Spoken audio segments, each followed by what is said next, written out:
Hey, and welcome to this video.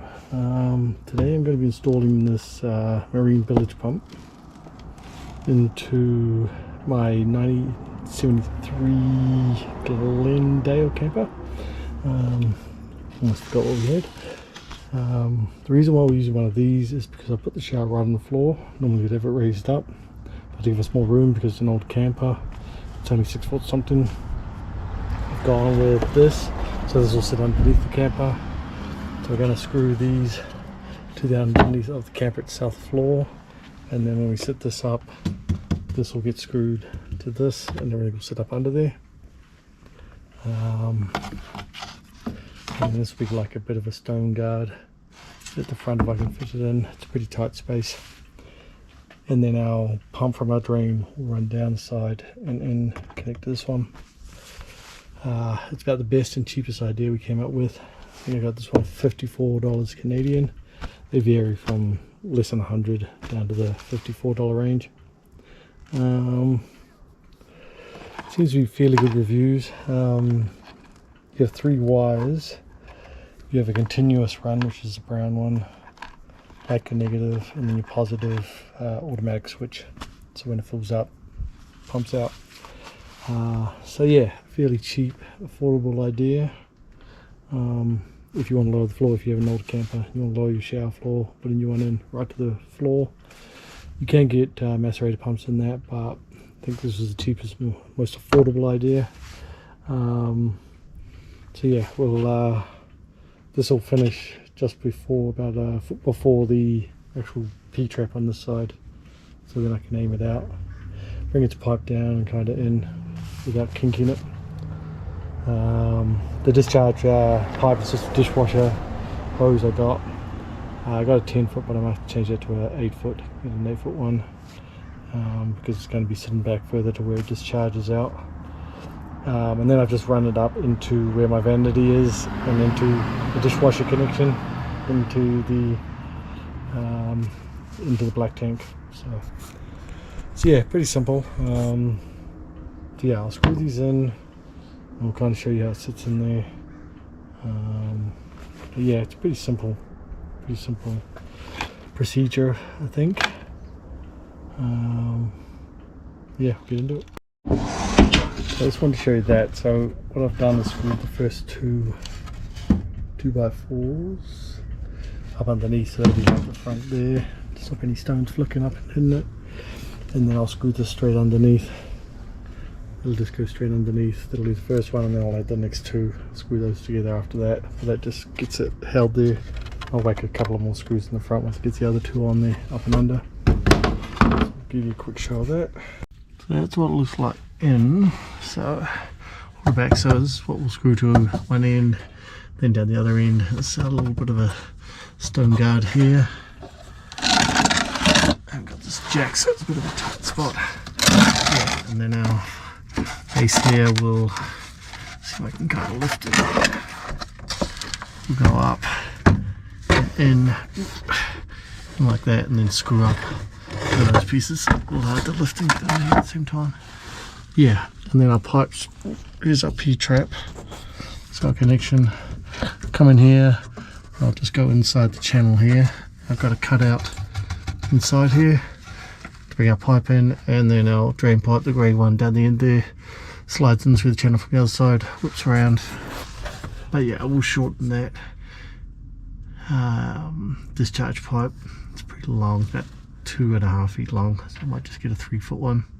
But that's just a dishwasher discharge drain pipe there. So makes it nice and easy, just clamps on both ends. You grab one of those off Amazon.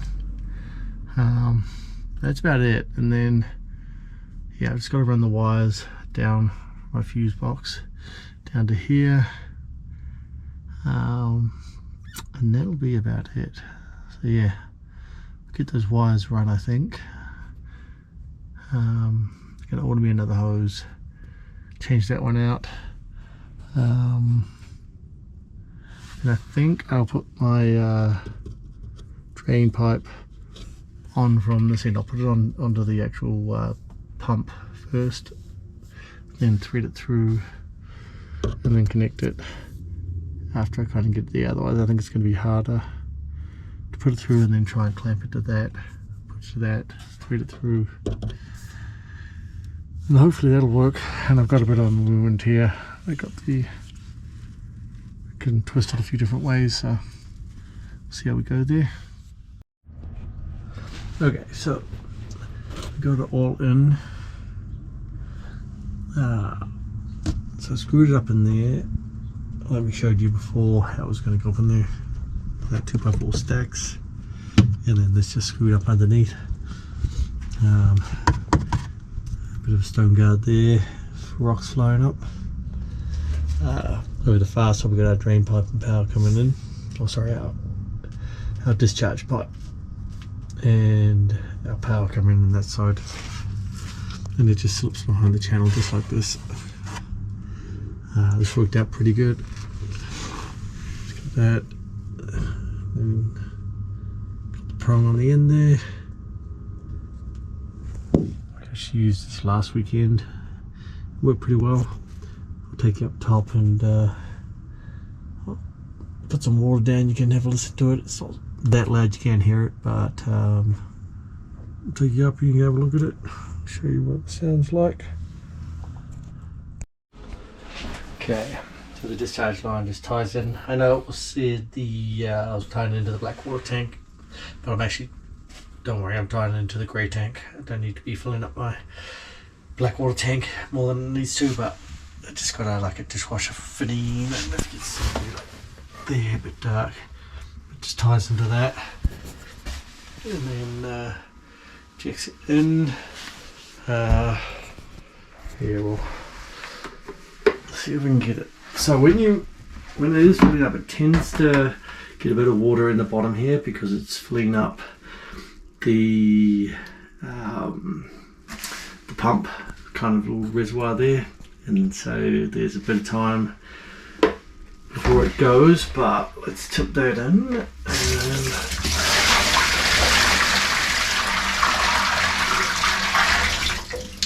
oops, spilled some.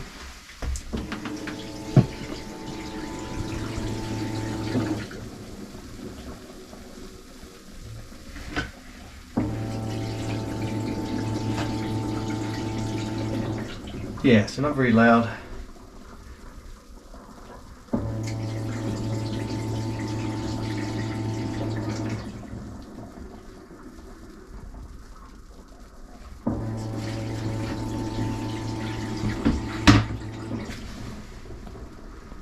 So it works pretty good, and it kept up with I used the shower last weekend and kept up with it. So as you can see, it when it kicks in and kicks out. Should almost kick in one more time, I think. There you go. I don't think there's that much water left there for that. But yeah, no, it's a fairly easy install.